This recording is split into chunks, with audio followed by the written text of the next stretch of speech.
হাত তুলে দোয়া করা, একা একা হাত তুলে দোয়া করা যায়। আমরা ফরজ নামাজের পরে সম্মিলিতভাবে ইমাম মুক্তাদি মিলে যে প্রচলিত মুনাজাত করা হয়, এটা বিদআত বলি। এটা আল্লাহর রাসূল সাল্লাল্লাহু আলাইহি ওয়াসাল্লাম করেন নাই, সাহাবায়ে কেরাম করেন নাই, কোরআনেও নাই, হাদিসেও নাই। এটা যারা করে এরা আল্লাহর রাসূলের চেয়ে হয়তো বেশি বুঝে, আলিয়াযু বিল্লাহ। এটা এই জন্য বললাম, এরা জোড়াতালি দেয়। দোয়া কবুল হয় ফরজ নামাজের পরে, আর দোয়ার আদব হাত তুলে করা। অতএব ফরজ নামাজের পরে হাত তুলে মোনাজাত করা যায়। আপনি যে এই থিওরি আবিষ্কার করলেন, আল্লাহর রসুলকে বুঝেন নাই? আল্লাহর রাসূল সাল্লাল্লাহু আলাইহি ওয়াসাল্লাম সাহাবায়ে কেরামদের নিয়ে মোনাজাত করতে পারতেন না? এটা তো করেন নাই। তাহলে আপনি আল্লাহর রাসূলের চেয়ে বেশি বুঝতে পেরেছেন। আজ পর্যন্ত মক্কা মদিনায় এই ফরজ নামাজের পরে হাত তুলে সম্মিলিত মোনাজাত নাই। এটা একটা স্বীকৃত বিদআত, যেটা ভারতবর্ষের লোকেরা জোড়া তালি দিয়ে তৈরি করেছে। এই জোড়া তালি দিয়ে শরিয়ত তৈরি করার অধিকার আল্লাহ কাউকে দেন নাই। আমরা এজন্য ফরজ সালাতের পরে যে আমলগুলো আছে ওগুলো করব, এটা পরিষ্কার। যখনই কোনো জায়গায় কোনো বিদআত ঢুকে তখনই ওইখান থেকে ওই পরিমাণ সুন্নাত উঠে যায়। ফরজ নামাজের পরে যেদিন থেকে সম্মিলিত মুনাজাত চালু হয়েছে, ওই দিন থেকে এই ভারতবর্ষের মুসলমানদের ভিতর থেকে ফরজ নামাজের পরে আল্লাহর নবীর দেওয়া ওজিফাগুলো বাতিল হয়ে গেছে, উঠে গেছে। আমরা এগুলো আলোচনা করবো ইনশাআল্লাহ পর্যায়ক্রমে। এবং আমি বলেছিলাম শীট দিব আজকে, তো অনেকেই পরামর্শ দেন শীট না দিয়ে বরং এগুলো মিলে একটা কিতাব বানাই ফেলেন, ওটা স্থায়ী থাকবে, দোয়ার কিতাব, তাওবা, ইস্তেগফার, দোয়া, তাসবিহ, তাহলিল। এই জন্য আজকে আর শীট দিলাম না, শীট আমার হাতে তৈরি আছে, দেওয়া যেত। কিন্তু এখানে দোয়ার আদবগুলো লেখা আছে, দোয়া কবুল হওয়ার কারণগুলো লেখা আছে, না হওয়ার কারণগুলো লেখা আছে। এরপরে বিভিন্ন দোয়াগুলো আমরা ধারাবাহিক দেখা শুরু করেছি। তো প্রথমে বলা হলো যে একা একা হাত তুলে দোয়া করা যাবে। আমরা ওই বেদাতীদের বেদাতের বিরোধিতা করতে গিয়ে আবার একেবারে সুন্নতটাকেও দূর করে না দেই। একা একই হাত তুলে দোয়া করা যায়, ফরজ নামাজের পরে মাঝে মধ্যে করলে সেটা বেদাতের মধ্যে বলা যায় না। এরকম ভাবে নফলের পরে হাত তুলে দোয়া করা যায়। আল্লাহ রাসূল সাল্লাল্লাহু আলাইহি ওয়াসাল্লাম করেছেন। আপনারা হাদিসগুলো, সালাতুল লাইলের যে হাদিসগুলো আছে, এখানে বলা আছে সালাত মাসনা মাসনা, সালাত 2 রাকাত করে।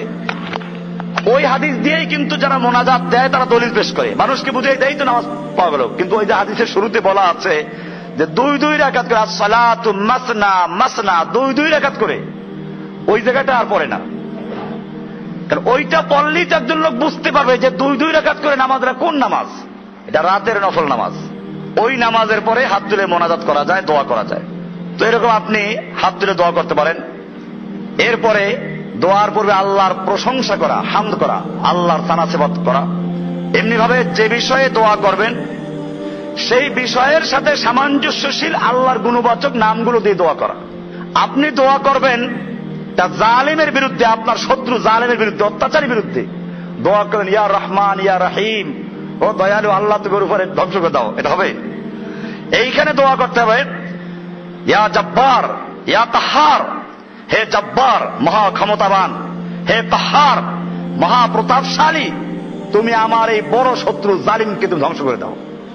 এভাবে যে দোয়া করবেন ওই দোয়ার সাথে সামঞ্জস্যশীল যে আল্লাহর গুণবাচক নাম রয়েছে, এই নামগুলোর উসিলা দিয়ে দোয়া করবেন। কোরআনে বলা আছে ওয়ালিল্লাহিল আসমাউল হুসনা ফাদউহু বিহা, আল্লাহর অনেকগুলো সুন্দর সুন্দর নাম রয়েছে, তোমরা ওই নামের উসিলা দিয়ে দোয়া করো। আল্লাহর নামের উসিলা দিয়ে দোয়া করা যাবে। এমনি ভাবে দোয়া কবুল হওয়ার আরো কিছু উল্লেখযোগ্য কারণ হলো দোয়ার শুরুতে, মাঝখানে এবং শেষে আল্লাহর নবীর প্রতি সালাত দুরূদ পড়া।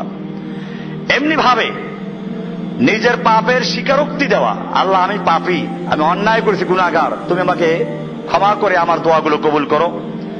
এমনি ভাবে আল্লাহ তাআলা যে সমস্ত নিয়ামত দান করেছেন তার শুকরিয়া আদায় করা। যে সমস্ত সময়ে দোয়া কবুল হয় সেগুলো কাজে লাগানো। যেমন রাতের শেষ তৃতীয়াংশে আল্লাহ তাআলা দোয়া কবুল করেন, আল্লাহ ডাকতে থাকেন। আযান ইকামতের মধ্যবর্তী সময়ে, ওযুর পর, সেজদায় গিয়ে, এমনি সালাতের সালাম ফিরানোর পরে, এরপরে সালামের পূর্বে নামাজের ভিতরে থাকা অবস্থায় দোয়া কবুল হয়। সালাতের শেষে, কোরআন খতম করার সময়, নিজে যখন কোরআন খতম করবেন, তবে পয়সার বিনিময়ে না, মোরগের ডাক শোনার সময় হাদিসে বলা আছে, যখন মোরগের ডাক শোনো তোমরা আল্লাহর কাছে দোয়া করো, ক্ষমা চাও, কারণ সে ফেরেশতা দেখেছে। আর যখন গাধার ডাক শোনো তখন তো নাউজুবিল্লাহ বড় শয়তান থেকে পানা চাও, কারণ সে শয়তান দেখেছে। এরকম ভাবে মাজলুম ব্যক্তির দোয়া কবুল। আপনার উপরে যখন কেউ জুলুম করে, অত্যাচার করে, তখন আপনি আল্লাহর কাছে দোয়া চান, আল্লাহ মাজলুমের দোয়া কবুল করেন। পিতামাতার জন্য সন্তানের দোয়া, সন্তানের জন্য পিতামাতার দোয়া কবুল হয়।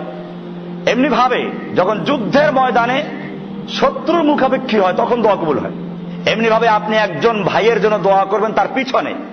আমরা তো কি করি, আমাদের দুর্ভাগ্য, যখন আমরা দুইজন লোক আমাদের কাছে একাত্র হয়, একজন কোন কারণে একটু বাথরুমে চলে গেল বা একটু আড়ালে চলে গেল, ওই লোকটা বলে কি এই লোক থেকে সাবধান, এ কিন্তু গোয়েন্দা, এর এই সমস্যা আছে।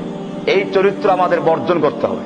আমাদের মনে রাখতে হবে বরং উচিত ছিল কি, ওই ভাইটা যখন আমার থেকে আড়ালে চলে গেল তখন তার জন্য দোয়া করা। আল্লাহ রাসূল সাল্লাল্লাহু আলাইহি ওয়াসাল্লাম বলেছেন, আদ-দুআ বিযাহরিল গায়ব, অনুপস্থিত ভাইয়ের পিছনে যখন কেউ দোয়া করে আল্লাহ তাআলা ওই ভাইয়ের জন্য সে দোয়া কবুল করে নেয়। এই জন্য আমরা এটা পরিষ্কার বলি যে আমাদের সামনে এসে যারা প্রশংসা করে আমরা এদেরকে মনে করি যারা আমার ক্ষতিকর। কারণ আল্লাহ রাসূল সাল্লাল্লাহু আলাইহি ওয়াসাল্লাম বলেছেন, যখন কেউ তোমার সামনে প্রশংসা করে তুমি তার মুখে মাটি